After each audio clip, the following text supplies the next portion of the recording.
4 ოქტომბრის მოახლოებასთან ერთად პროცესები დაჩქარდა, შეგვიძლია ამის თაობაზე, ამის მტკიცებულებად მოვიყვანოთ ეს ბოლო რეპორტაჟი. მურთაზი ჩვენთან იყო სტუდიაში, ტელევიზიაში, სწორედ აქედან გასვლის შემდეგ მათ შორის ლევან ხაბეიშვილიც იმ მომენტში დააკავეს, დაიჭირეს. თუმცა ახლა გვაქვს შესაძლებლობა მურთას კვლავ სტუდიაში უმასპინძლოთ, ფაქტობრივად 24 საათიანი პატიმრობის თუ შეიძლება ცოტა უფრო მეტის შემდეგ. მურთას პირველ რიგში რა თქმა უნდა მიხარია, რომ კვლავ თავისუფლებაზე გხედავ, თუმცა არ ამგონია ეს თქვათ სამუდამო გათავისუფლების შეგრძნება იყოს. მთელი საზოგადოება სტრესის მდგომარეობაშია, არა თუ თვეების წლების განმავლობაში და ცოტა დაიკარგა კიდეც გარკვეული ხაზი პატიმრობაში მყოფი ადამიანების მდგომარეობასა და გარეთ მყოფთა შორის. აი ელენე ხოშტარიას უყურებდი დღეს, როდესაც მან წარწერა გააკეთა მეგიდია სამიძის მსგავსად კალაძის გამოსახულებაზე და ელენეც თავის წარმოდგენით ალბათ საკანშიც ხშირად წარმოიდგენს საკუთარ თავს. მაგრამ შენ გამოიარე ეს საკანი, დავიწყოთ პირველ რიგში თქვენ შენ დაკავებით მისი სამართლებრივი შეფასებით, რა გარემოში მოგიწია ყოფნა, ყველას გვაინტერესებს მათ შორის სუსის წინასწარი დაკავების შენობაში ხონდა თუ არა შესაძლებლობა ლევანთან კომუნიკაციის, ან შეხვდა თუ არა მაგალითად თავდაცვის ყოფილი მინისტრი ბურჯულაძე, რომელიც იქვე მოიყვანეს. მოდით, მადლობა მოწვევისთვის. პირველ რიგში ის რომ მე აქ ვიმყოფები, ეს არის თქვენი კოლეგების დამსახურება, პირდაპირ დამსახურება და მათ შორის ჩემი ოჯახის წევრებისა, ჩემი მეუღლეც. შენ ისე მეულდებოდა უბრალოდ ის მათი უტიფარიო ეს იყო ლევანის დაკავების ოპერაცია, ხაბეიშვილის დაკავების ოპერაცია, იმიტომ რომ ლევან ხაბეიშვილი იქცა მშვიდობიანი რევოლუციის ნამდვილ ლიდერად. და იმიტომ რომ 4 ოქტომბერი გადაიქცა თანამედროვე ისტორიის მნიშვნელოვანი, შეიძლება ყველაზე მნიშვნელოვან თარიღად. ამით დავიწყოთ მაინც და რაც შეეხება შემდგომ პროცესებს, იმიტომ რომ თქვენი ჟურნალისტები თავხედურად ჩატარდა რა აგერ ტელევიზიის ეზოში და ოპერატიულად მოხდა გადაღებები ლაივ რეჟიმში და ამიტომ ვიმყოფები აქ მხოლოდ და მხოლოდ. ყველაფერი ვიდეო ფირზე იყო აღბეჭდილი, ძალიან ბევრი ადამიანის და უბრალოდ ამაზე გვერდისავლა შეუძლებელი იყო.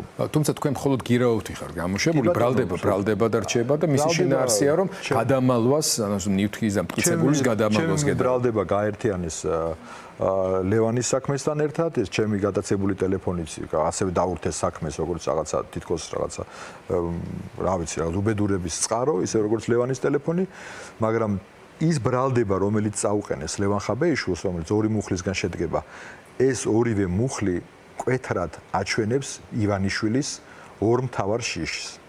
ერთი მუხლი, რომელიც ეხება რაღაცა ამბოხებას თუ რაღაც ესეც, რომელიც აბსოლუტურად უსაფუძვლოა და მხოლოდ სატელევიზიო ინტერვიუებით არის აღჭურვილი, თქვა კონსტრუირებული ლევანის სატელევიზიო ინტერვიუებით, რომელიც ნიშნავს იმას, რომ ივანიშვილს სასტიკად, საშინლად ეშინია დიდი რაოდენობის ხალხის შეკრების რუსთაველის გამზირზე, ანუ მას ეშინია მშვიდობიანი რევოლუციის და მეორე მუხლი არის კონკრეტული მეორე შიში, რომ ქრთამის ნაწილს ეს აბსურდულია ისიც, იმიტომ რომ არანაირი ქრთამი, აი უბრალოდ მინდა გითხრათ, რომ ბევრი გვისმენს ახლა თითქოს ლევანის აქ პოდკასტი, YouTube პოდკასტი ხაბეიშვილს და იცით რომ აქტიურია, აი ყოველთვე რაღაც გარკვეულ 500 თუ 600 ლარის გადახდა უწევს და აი სულ ყოველთვის ბოლოს ეგ პრობლემაა აქ და ხშირად ერთად რაღაცა აი ეს პრობლემა რაღაცა ანუ რა ქრთამის გადახდაზე აქვს საუბარი, ხო, აბსოლუტურად აბსურდული, მაგრამ ეს მუხლი აჩვენებს მეორე შიშს, რომ პოლიცია, რომ ძალოვანი სისტემა არ შეასრულებს დანაშაულებრივ დავალებას.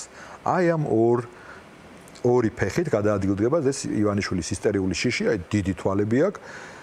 მთელი ეს ოპერაცია იყო გამოწვეული ამით, როგორც ჩანს იყო გაცემული განკარგულება ყველა ძალოვანი უწყების მიმართ, იმიტომ რომ მოვიდა აქ ოპერაცია ჩაატარა სუსმა და გედედემ დაკავების ოპერაცია, ამ ოპერაციის დასრულების შემდეგ დაახლოებით 10 წუთში აქ მოვარდა უკვე კრიმპოლი და ისიც ეძებდა უკვე დაკავებულ ლევან ხაბეიშვილს. ანუ ხო ხვდებით, ანუ ეს რა იყო? ეს იყო რომ აი სასწრაფოდ ჩვენ ჟარგონით გავმაზეთ 4 ოქტომბერი, ჩვენ გავმაზეთ ის პროცესი, ოცნების ბიძინას ხედვა ასეთია, სწორია სხვათა შორის ამაში, რომ ისტორიული პროცესი დაიძრა და ჩვენ დავაგვიანეთ. ეს იყო სუფთა ეს აი ნამდვილად გეტყვით ამას, რომ ეს ყველა იმ მოზაიკური სხვა ნაწილებიდან, რაც მე შიგნით დავინახე, მათთან ურთიერთობაში შევედი ჩვეულებრივად, სუსის ოფიცრებზე მაქვს საუბარი, ყველაფერი ეს ერთობლიობაში აჩვენებს იმას, რომ ბიძინას ძალიან დიდი შიში გაუჯდა მის ორგანიზმში და აი ეს მოქმედებს მხოლოდ ამ. თუმცა მურთაზ თქვენს მიერ ჩამოთვლილ ფაქტებს აკლია კიდევ რამდენიმე კონკრეტული გადაწყვეტილება კონსტრუქციას მთლიანობაში. წინა დღით ითქვა, რომ ჰექსოგენი შემოქონდა საქართველოში.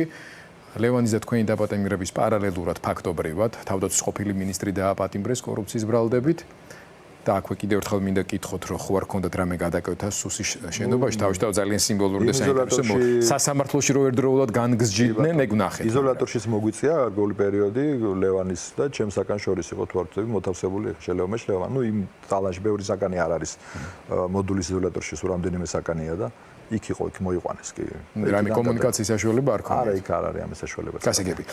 და ამის პარალელურად ასევე ამას დაემატა მათი პროპაგანდისტული საშუალებებით გავრცელებული და შემდეგ სუსის მიერ ძალიან უცნაურად გამოხმაურებული ინფორმაცია იმის თაობაზე, რომ ეს ერთი უკრაინის უსაფრთხოების სამსახური უკვე ღია დასახელდა და ისრები იმ მიმართულებით წავიდა. მეორე ითქვა, რომ უკრაინის უსაფრთხოების სამსახურიდან ლორდ კმაინძის გვარი დასახელდა და საქართველოს პირობებში საქართველოს თავდაცვის ყოფილი შინაგან საქმეთა მინისტრის ბაჩუ ახალაიას. ამასთან დაკავშირებით თავად ბაჩუ ახალაიამაც, მისი ოჯახის წევრებმაც განცხადებები გააკეთეს, განმარტებები გააკეთეს, ჯერჯერობით არანაირი მტკიცებულებითი შინაარსის რაიმე ან ფაქტი ან არაფერი არ გამოქვეყნებულა, ეს მხოლოდ რაღაც ერთ დიდ ლეგენდად იხარშება, რისთვის ჭირდება ეს ყველაფერი ივანიშვილს და რეჟიმს და საით მიყავთ საქმე. ნუ ეს ძველი გიორგი საინტერესო კარგი შეკითხვაა, იმიტომ რომ ძველი მოძველებული ხერხები, აი მრავალჯერ გამოყენებული გაცვეთილი აზრი. მე რო გამოვედი 3 დღე მომიწია, არაფერი არ არის ცხადია იმასთან შედარებით, როგორც არიან უამრავი ხალხი, მათ შორის ბავშვები, პოლიტიკოსები, ეს არაფერი არ იყო ცხადია, მაგრამ აი ეს 3 დღე გამოვტოვე და რო გამოვედი, მე დამხვდა ეს ვითარება, რომ ისინი თქვენ სწორად აღნიშნეთ, რომ წინა დღეს დაიწყო 3 დღიანი ესეთი ბუსტი ქონდა ამ პროცესს და რომ გავიარე ქალაქში, ნახე სოციალური ქსელები, არანაირი პენეტრირება არ მოხდა ამ თემის. ეს ყველა ხდება საქართველოში, რომ ივანიშვილი ეხლა ეძებს რაღაცა ისეთ საკითხებს, რომელიც გადაუფარავს მას ყველაზე მნიშვნელოვან პრობლემას. 13 წელი გავიდა მას შემდეგ, რაც ის ხელისუფლებაში. ქართული ოცნება გამოუპა კორუფციისგან. აი უზურპატორის განცდა, აი არა ძარცვის ქვეყნის, მოსახლეობის ინტერესების უგულებელყოფა სრული, დასავლეთთან სრული და უკომპრომისო კონფრონტაცია ქართული ივანიშვილის და ქართული ოცნების. ანუ ეს არის რაღაცა დიდი ლოდები, პრობლემები, რომელიც არის ყველაფერს ფარავს, ყველაზე ყველა ცხოვრები საქართველოსი ხედავს, აი დიდი კედელი აშენდა პრობლემების უზარმაზარი მთა და აი ამის ირგვლივ რაღაცა ძველი გაცრეცილი თემები მან აფრიალოს, ყურადღება გადავიტანოთ, არ გამოვა გიორგი ეს ამბავი და არც გამოვიდა. 3 დღე ეს როგორც ჩანს ატრიალის და არც არაფერი ქართველი ერი კვლავ დარჩა ამოცემულობის წინაშე, რომ საქართველო გადაიქცა ანტიდასავლურ სახელმწიფოდ, ქართველი ერი კვლავ დგას იმ პრობლემის წინაშე, რომ ქართული ოცნება არის უკიდურესად კორუმპირებული, ძირგამომპალი, უერთმანეთს დაპირისპირებული, აი ამ ფულის გაყოფის პროცესში ხისტად ერთმანეთს თან კონფლიქტში შესული უკვე თავის თავს რო ჭამს, თავის ხეულს რო ჭამს, ეს ყველა მოცემულობა, ყველაფერი ეს გიორგი მიანიშნებს იმაზე, რომ ჩვენ უკვე უნდა დავიწყოთ, უკვე უნდა როგორ გითხრათ რა, კონსოლიდირდეთ იმ აზრის გარშემო და ეს კონსოლიდაცია შეიმჩნევა ქვეყანაში, რომ გამოსავალი სხვა არ არის, გარდა იმისა, რომ ქვეყანაში მოხდეს მშვიდობიანი რევოლუცია. ამ მშვიდობიანმა რევოლუციამ ივანიშვილი ჩამოაშოროს ქვეყნის უზურპაციის მდგომარეობას. სახელმწიფო ინსტიტუტების მიტაცებულია პირდაპირ გეუბნებით, ახლა შეიძლება ცოტა ემოციური ვიყო, მაგრამ 1.5 მილიონი ქართველი დაახლოებით არის მათ მიერ დაფიქსირებული როგორც რაღაცა, რომელიც ბიძინას არადიდებს. არის უმრავლესობა ქართველების. და სამწუხაროდ სუსის ოფიცრების ნაწილში მე ვიგრძენი ის შხამი გნებავთ ბაცილა, რომელსაც პირადად ივანიშვილი აკულტივირებს საქართველოში. მე ეს ჩვენ დიდი ხანი ამას ხედავდით ქართული ოცნების ელიტაში. როდესაც ოცნების მაღალჩინოსნები, დეპუტატები, მინისტრები ჩვენ გვეუბნებოდნენ, რომ თქვენ არა ხართ ადამიანები, თქვენ არაკაცები ხართ, თქვენი დედები, მეუღლეები, თქვენი შვილები არაქალები არიან. აი ეს რაღაც გამოცხადებული დეჰუმანიზაციის საშინელი, ესე იგი ჩვენ ქართველთა უმრავლესობა ყოფილვართ არადამიანები. და ჩვენი ადგილი ამ ქვეყანაში არ ყოფილა და ამას ასხივებს როგორც კალაძე, ისე დეპუტატები, ივანიშვილი თავის კობახიძე საერთოდ ამის როგორ გითხრათ, დიდი ბანერია ამ ამის. მთავარი იდეოლოგია. სამწუხაროდ ეს ბაცილა არის სუსის ოფიცრობაში და მე მათგანაც ვიგრძენი იგივე და ამაზე ღია საუბარი მქონდა მათთან. აი ღია აბსოლუტურად ეს არის მთავარი საკითხი. ყველაზე მნიშვნელოვანი საკითხი, რატო უნდა წავიდეს ივანიშვილი. ეს არის ის საკითხი, რომ მან ჩვენ ქართველების უმრავლესობა გამოგვაცხადა არაკაცებად, არაქალებად და არაადამიანებად. ეს მოცემულობა არის წარმოუდგენელი და ვინც ამ მოცემულობას გრძნობს და ამ მოცემულობას გრძნობს საქართველოს მოსახლეობის უმრავლესობა, ყველა აპირებს, რომ ამაზე მას პასუხი მოთხოვოს 4 ოქტომბერს რუსთაველზე, სადაც დაიწყება და დასრულდება მისი დემონტაჟი. მე ამ ვითარებას ასე ვხედავ და მათ სხვათა შორის ყველაფერზე აქვს რაღაც არგუმენტები. როდესაც საუბრები სუსის ოფიცრობას, რომლებიც ჩვენი ბადრაგიც იყვნენ, ყველაფერი სასამართლოში არაფერში არ ევალებათ, მაგრამ აი მაგათ გარემოცვაში გავატარეთ ეს. გავატარე მე უბრალოდ ლევან სამწუხაროდ კიდევ უწევს ამ პროცესში ყოფნა, ეს 3 თუ 4 დღე. ამ ადამიანების ნაწილი ამას ასხივებს, ამას არ მალავს. და როდესაც ამ არგუმენტს შენ უპირისპირებ, ამ არგუმენტის წინაშე ისიც უძლური ხდება, იმიტომ რომ შეუძლებელია ივანიშვილმა ქართველი ერი გახლიჩოს ორ ნაწილად და ერთ ნაწილს დაავალოს მეორე ნაწილის განადგურება ამ ქვეყნიდან განდევნა ან მათ არაადამიანებად გამოცხადება. ჩემთვის ეს ყველაზე მნიშვნელოვანი საკითხი. აი მართლა ხო ხშირად უკითხავთ, აი რატო აი არ შემიძლია შეუძლებელია ეს რა და ამას გრძნობს საქართველოს უმრავლესობა და ამაზე პასუხი მას მოეთხოვება 4 ოქტომბერს. 4 ოქტომბერს მნიშვნელოვანია რა ემოციური განწყობით მოვა ხალხი იმ დიდ საპროტესტო აქციაზე, მაგრამ პოლიტიკური რაციონალიზმის თვალსაზრისით ასევე მნიშვნელოვანია რა მოთხოვნები დადგება, მოთხოვნა გასაგებია ხელისუფლების წასვლა, ეს არის მოთხოვნა ფაქტობრივად. რუსთაველის გამზირის მოძრაობამ კაფეო ჩამოაყალიბა ეს მოთხოვნა, პაატა ბურჭულაძე კონკრეტულად ასახელებს და ამბობს კიდეს, რომ ოცხში უნდა დაიწყოს და დამთავრდეს. თუმცა მთავარი კითხვა, რომელიც აკტრიალებს, არის კითხვა როგორ. სანამ როგორზე ვისაუბრებთ, თქვენ ახსენეთ, რომ მათ მოუწიათ დაჩქარებულად გადაწყვეტილების მიღება ლევან ხაბეიშვილის დაპატიმრებასთან დაკავშირებით. შემთხვევით არ არის რომ ლევანი დააკავეს. ლევანის დაკავებით წარმოქმნილ ვაკუუმს არის თუ არა ეს ვაკუუმი საერთოდ და რა გავლენას მოახდენს თუნდაც 4 ოქტომბრის პერსპექტივასა და გეგმაზე? კი ბატონო, ლევანის დაკავება დიდი მოცემულობა, ეს არის ერთი მხრივ ივანიშვილის მიერ აღიარება, მან დანიშნა, მოდი ესე ვთქვათ, ამ მშვიდობიანი რევოლუციის ლიდერად ლევან ხაბეიშვილი.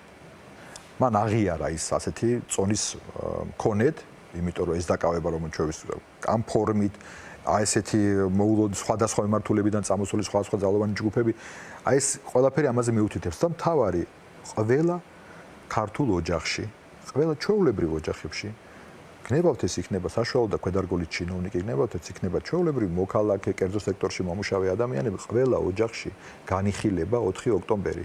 და თქვენ სწორი შეკითხვა დასვით, ყველა ოჯახში უკვე განიხილება თუ როგორ მოხდება ეს 4 ოქტომბერს. ეს რომ უნდა მოხდეს 4-ში და ეს რომ უნდა მოხდეს თბილისის ცენტრში, ამაზე მთელი ერი შეთანხმებულია, თუ როგორ უნდა მოხდეს ამასთან დაკავშირებითაც არსებობს, რა თქმა უნდა, კონკრეტული გეგმა შედგენილი ლევან ხაბეიშვილის მიერ, მან მოახერხა ამ გეგმის შედგენა დაპატიმრებამდე და ამ გეგმის პრეზენტაცია მოხდება უახლოეს დღეებში, შეიძლება მაქსიმუმ ერთ კვირაში.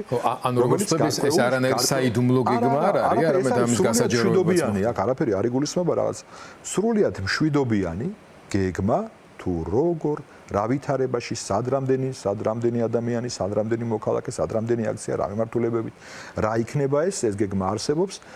სრულად ამ გეგმის გასაჯაროება რა თქმა უნდა ვერ მოხდება, ანუ რაღაც ეტაპობრივად არის ეს მიზანშეწონილი რომ მოხდეს, მაგრამ პირველი ნაწილი ამ გეგმის გასაჯაროვდება მაქსიმუმ უახლოესი ერთი კვირის განმავლობაში, შემდგომ დანარჩენი ნაწილები იმის შესაბამისად როგორც არის ეს სწორი და ეფექტური.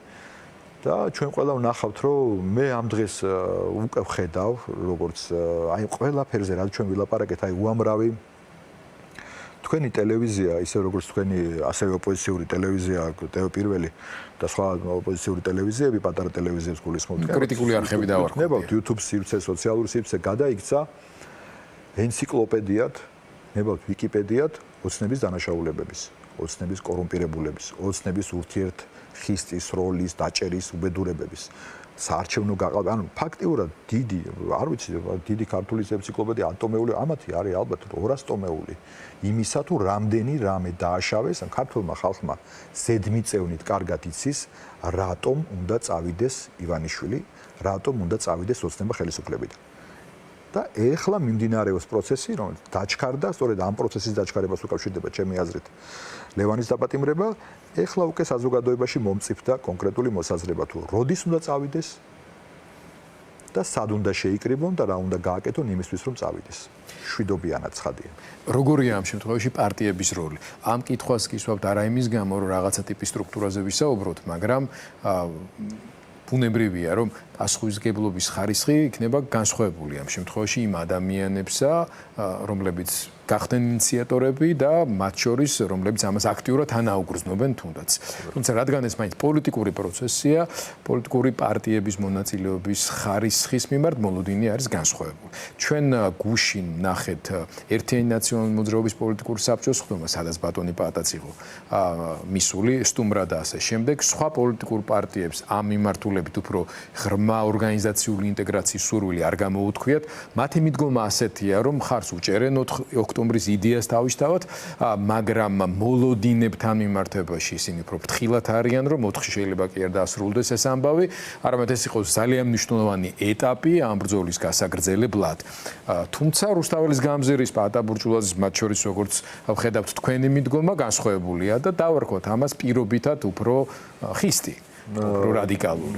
უფრო რაციონალური ალბათ. უფრო რაციონალიზმის საფუძველს რა გვაცავს? არ დავაჩაგრიოთ თავი, ეს კანონიერია, ეს კონსტიტუციურია. აი, როგორ იქნება თქვენი მოწოდება მათ შორის კონსულტაციის? ბატონ პაატას რაც შეეხება, ეს არის უნიკალური პიროვნება, პაატა ბურჭულაძის უნიკალური პიროვნება, რომელიც მოახერხა რუსთაველის გამზირის, საქართველოს პატრიოტიზმის, უდრეკელობის გულის სიმბოლო გამختارიყო.